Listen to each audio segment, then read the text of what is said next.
Morning friends, चाचा का bioscope पर आपका स्वागत है। दोस्तों, new year 2023, happy new year friends. आप सबको नववर्ष की बहुत बहुत शुभकामनाएं। और चाचा का बायोस्कोप आज अपना पहला फैमिली ट्रिप लगाने जा रहा है आप लोगों के साथ। और आज मेरे साथ है मेरे दोस्त Paramjeet. Happy new year. Poonam. अरे हमारी सोनिया भाभी। Happy new year. तो आप सबको न्यू ईयर की बहुत बहुत शुभकामनाएं। आज हम सोनीपत दिल्ली एनसीआर हरियाणा से निकलकर चल रहे हैं शिमला की तरफ। गाड़ी इस समय दिखा रही है 11 डिग्री टेम्परेचर और 8:06 हुए हैं। ये सीधा रास्ता हम लोग ये मेरठ की तरफ जाता है, राइट नरेला, और हम हैं ITI चौक पर इस समय।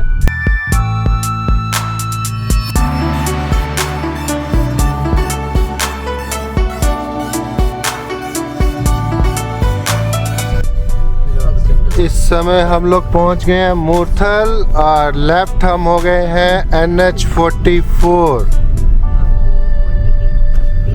और एक ये छोटा सा पप्पी हमारे साथ जा रहा है। इसको भी घूमने का बहुत शौक है, बहुत प्यारा सा मेरी गाड़ी में अब ये बैठा रहता है।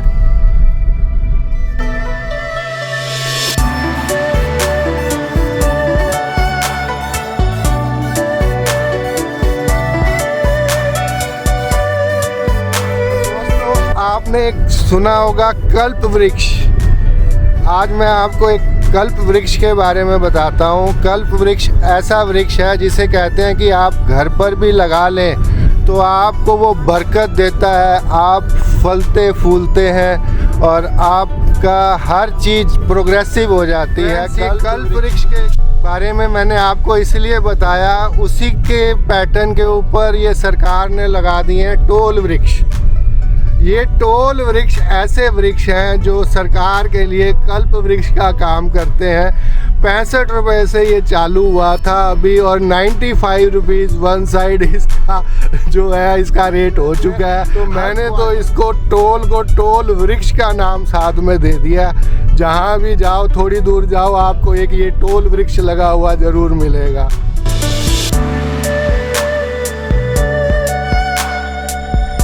अब तो रेट लिस्ट भी हटा दी हैं क्योंकि वो भी बेचारे तंग आ गए हैं। थोड़ी थोड़ी देर में उनको रेट बढ़ाने पड़ते हैं, इसलिए रेट लिस्ट भी ये हटा चुके हैं यहाँ से।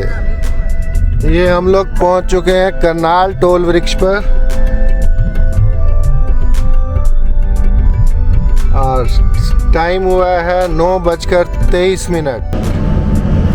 लो जी, मौसम का लुत्फ लेने के लिए उतर गए कार से हम लोग। और यहाँ ये सूरज ढाबा रास्ते में दिखा है। ठंड में चाय शाह हो जाए जी, बढ़िया कड़क चाय बनवाई थी और बिना चीनी की।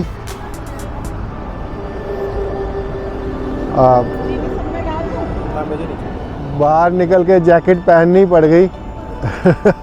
ठंड अच्छी खासी है, बाहर ठंड लग रही है और खुले में ही चाय पीने का मज़ा भी आ रहा है। यार देखो, भरा साडा लग्या मोल भाव करन। ये देखो भाभी चीनी वाली चाय पी रही हैं।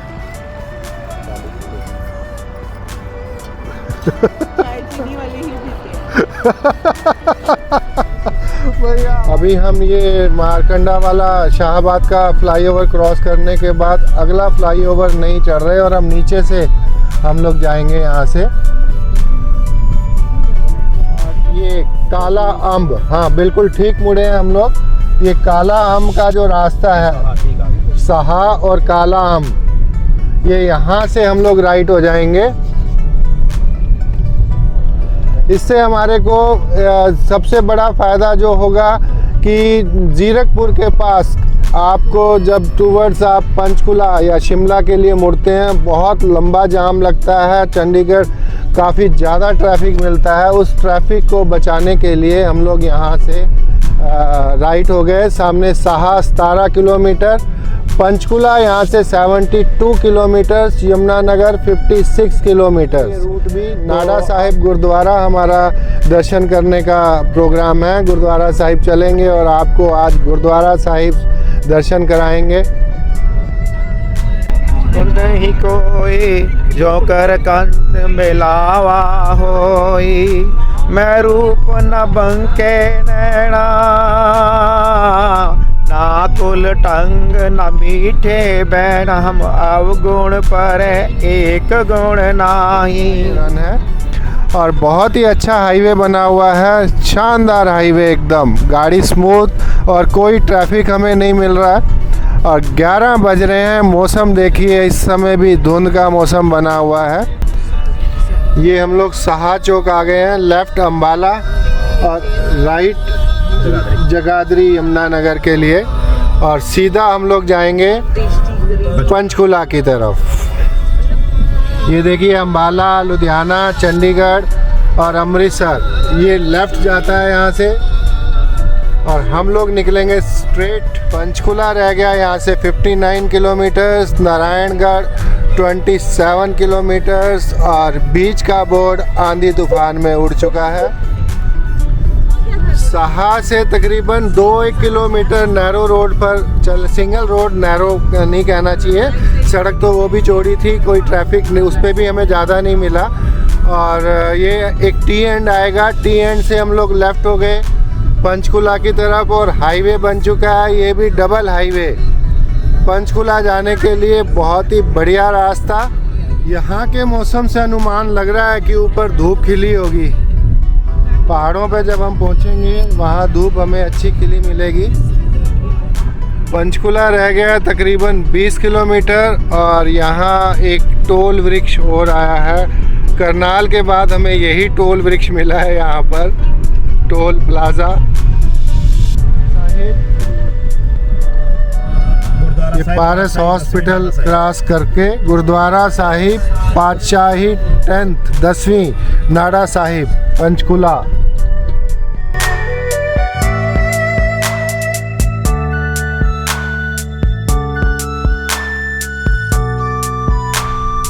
यहीं बाहर ही आपको पार्किंग मिल जाएगी।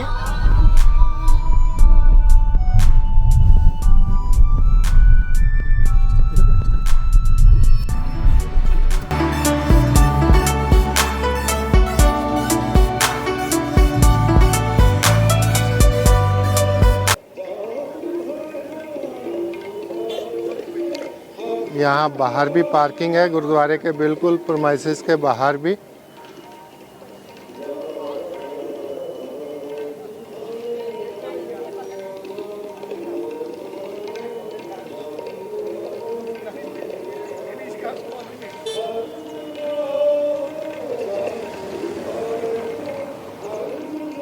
हाँ, हम सोनीपत से तकरीबन 210 किलोमीटर का सफ़र तय करके गुरुद्वारा नाडा साहिब पंचकुला, गुरुद्वारा पातशाही 10वीं का स्थान है, ये यहाँ पहुँचे हैं।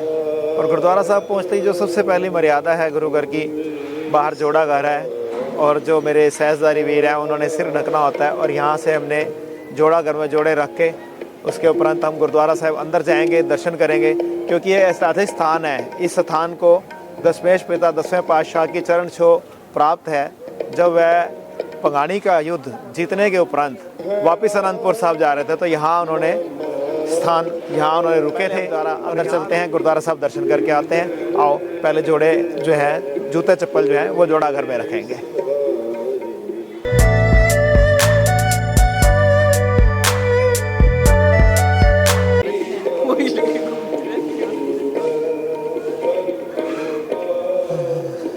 ये लें।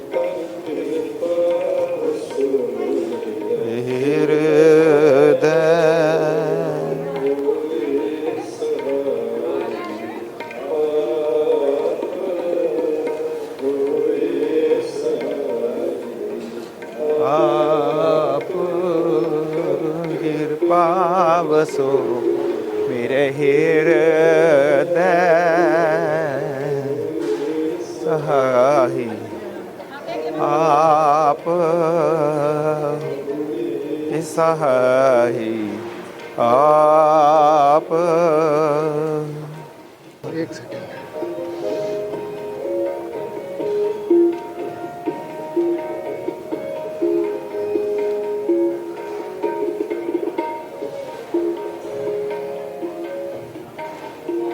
ਆਓ ਗੁਰਦੁਆਰਾ ਸਾਹਿਬ ਐਂਟਰ ਹੋ ਕੇ ਸਭ ਤੋਂ ਪਹਿਲਾਂ ਅਸੀਂ ਦੇਗ ਪ੍ਰਸ਼ਾਦ ਜੋ ਹੈ ਕੜਾਹ ਪ੍ਰਸ਼ਾਦ ਗੁਰਦੁਆਰਾ ਦੀ ਮਰਿਆਦਾ ਹੈ ਉਹ ਅਸੀਂ ਤੇ ਪਹਿਲੇ ਲਾਵਾਂਗੇ ਗੁਰਦੁਆਰਾ ਸਾਹਿਬ ਦੀ ਭੇਟਾ ਦੇ ਕੇ। ਵਾਹਿਗੁਰੂ ਆਓ ਵਾਹਿਗੁਰੂ। ਜੀ ਗੁਰਦੁਆਰਾ ਸਾਹਿਬ ਦੀ ਭੇਟਾ ਦੇ ਕੇ।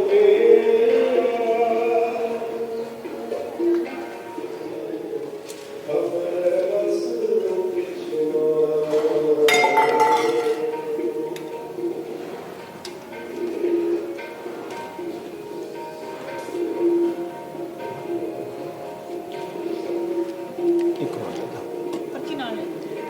पर्ची नाल लेके जाऊँ।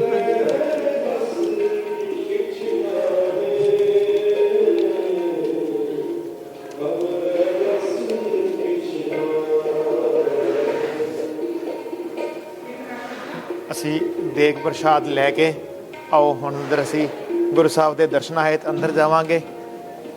ਅੰਦਰ ਜਾ ਕੇ ਪਹਿਲਾਂ ਦੇਗ ਪ੍ਰਸ਼ਾਦ ਭੋਗ ਲਈ ਦੇ ਕੇ ਉਸ ਤੋਂ ਉਪਰੰਤ ਦਰਸ਼ਨ ਕਰਾਂਗੇ ਗੁਰੂ ਸਾਹਿਬ ਦੇ। ਮੈਂ ਮੇਰੇ ਦੋਸਤ ਰੋਹਿਤ, ਕਵਲਪ੍ਰੀਤ ਸੋਨੀਆ ਔਰ ਪੂਨਮ ਇਹ ਪਾਵਨ ਸਥਾਨ ਸਾਹਿਬ ਸ੍ਰੀ ਗੁਰੂ ਗੋਬਿੰਦ ਸਿੰਘ ਜੀ ਮਹਾਰਾਜ ਦੀ ਚਰਨ ਛੋਹ ਬਖਸ਼ਿਸ਼ ਹੈ ਇਸ ਸਥਾਨ ਤੇ।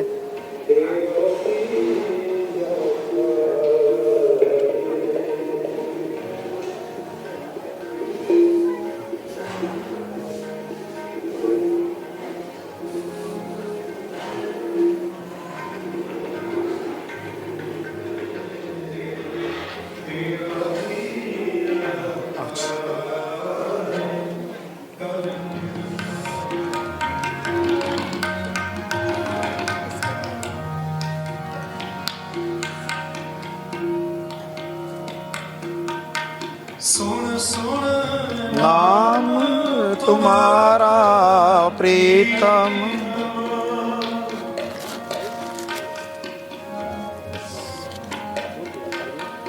सुन सुन नाम तुम्हारा प्रीतम देखन का चाओ का चाओ।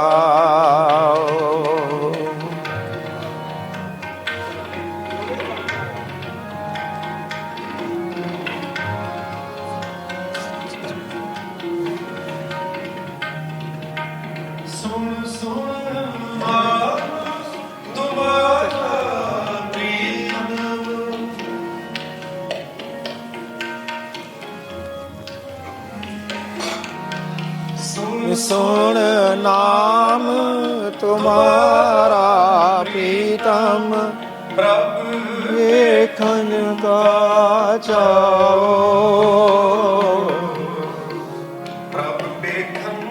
का चाओ।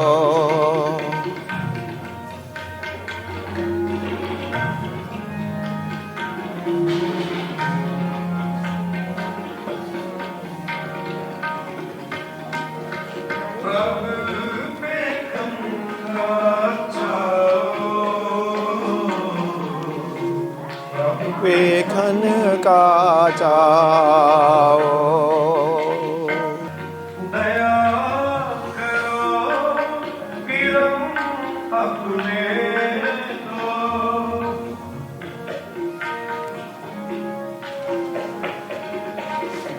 दया करो करम अपने को है मनोरथ स्वाओ मनोरथ स्वाओ। वाहिगुरु वाहिगुरु।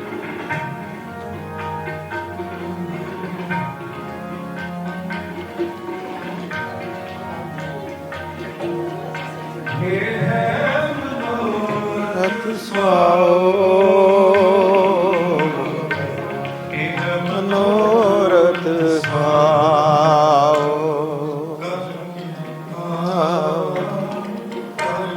पावसो मेरे हृदय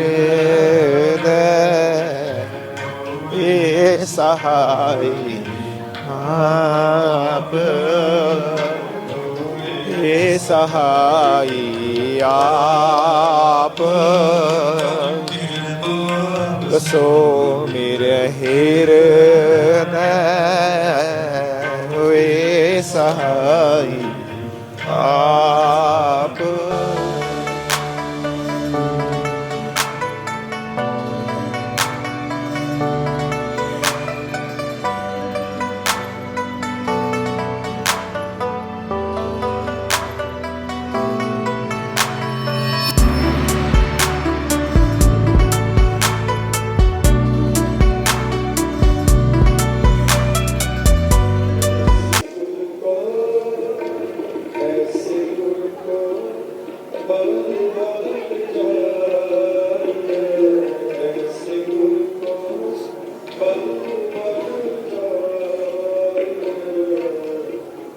आओ पीछे से होते हुए चलते हैं उधर लंगर हाल की तरफ।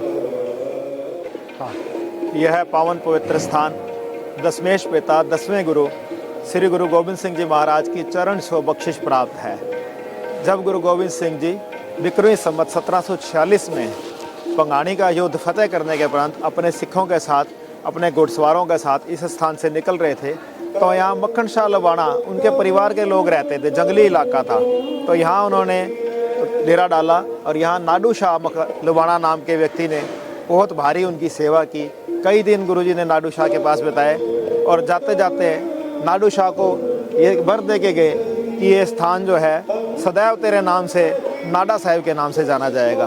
तभी से यहाँ संगतों का भारी संगतें आती हैं, भारी गिनती में संगतें आती हैं। खास करके पूर्णमासी के दिन इस स्थान का विशेष महत्व है। बहुत भारी संख्या में संगत यहाँ आती है और गुरु जी की चरण छो प्राप्त इस धरती से मुंह मांगे मुरादें पाती है और गुरु जी के गुरु घर की खुशियाँ प्राप्त करती है।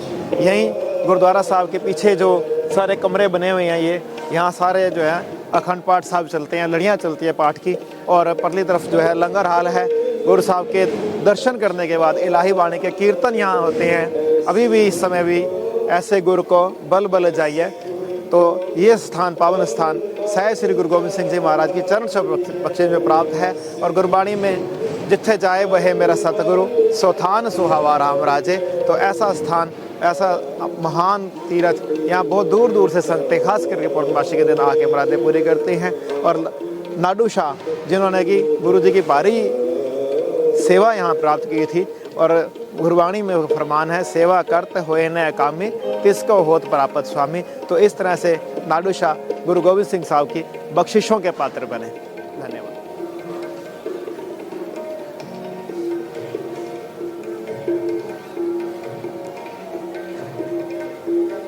कीर्तन दरबार हाल बहुत अच्छा यहाँ दरबार हाल बना हुआ है। ਜਦੋਂ ਵੀ ਕੋਈ ਗੁਰੂ ਸਾਹਿਬ ਦੇ ਪਾਵਨ ਪ੍ਰਕਾਸ਼ ਪੁਰਬ ਜਾਂ ਪੂਰਨਮਾਸ਼ੀ ਦੇ ਜੋ ਦੀਵਾਨ ਸਜਦੇ ਹਨ, ਉਹ ਇਸ ਕੀਰਤਨ ਹਾਲ ਦੇ ਦੀਵਾਨ ਹਾਲ ਦੇ ਵਿੱਚ ਸਜਾਏ ਜਾਂਦੇ ਹਨ।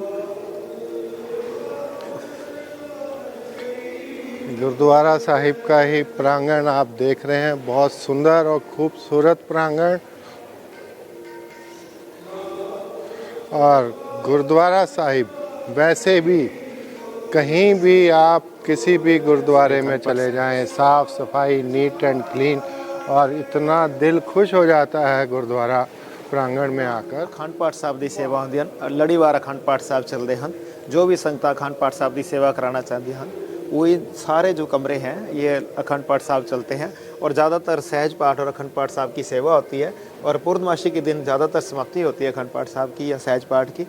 तो जो भी संगतें यहाँ अपनी किसी भी मनोकामना से लेकर, किसी भी मुराद से लेकर पाठ रखवाती हैं, या वैसे भी अखंड पाठ साहब की लड़ी जो है इन स्थानों पर चलती रहती है। सारे जो अलग अलग कमरे गुरु साहब के पावन स्थान, हर कमरे में गुरु साहब का प्रकाशमान होते हैं। साहिब श्री गुरु ग्रंथ साहब जी की पाठ की लड़ियाँ, अखंड पाठ साहब की लड़ियाँ यहाँ चलती रहती हैं। वाहेगुरु वाहेगुरु वाहेगुरु। ये सर्दी का मौसम है और यहाँ चाय का लंगर जो है वो हमेशा संगतों के लिए तैयार होता है। संगतें बड़े प्रेम सत्कार से बैठ गए हैं, चाय का लंगर भी लेती हैं। और अंदर लंगर हाल में गुरु का लंगर, जो गुरु घर की सबसे बड़ी मर्यादा है, वो हमेशा आया गया कोई भी संगत, जो भी संगतें यहाँ दर्शन हेतु आती हैं, संगतों का लंगर हमेशा यहाँ मिलता है। और लंगर ही गुरु घर की सबसे बड़ी मर्यादा है, क्योंकि गुरु अमरदास जी के समय जो लंगर की मर्यादा शुरू हुई, जहाँ महाराजा अकबर जैसे महाराजाओं ने भी आकर पंगत में बैठ के लंगर खाया, और गुरु नानक देव जी की सबसे बड़ी बख्शिश थी जो 20 रुपये गुरु नानक देव जी का लंगर जो आरंभ हुआ था वो रहती दुनिया तक चलता रहेगा। आओ लंगर हाल के अंदर चल के हम भी लंगर छकते हैं।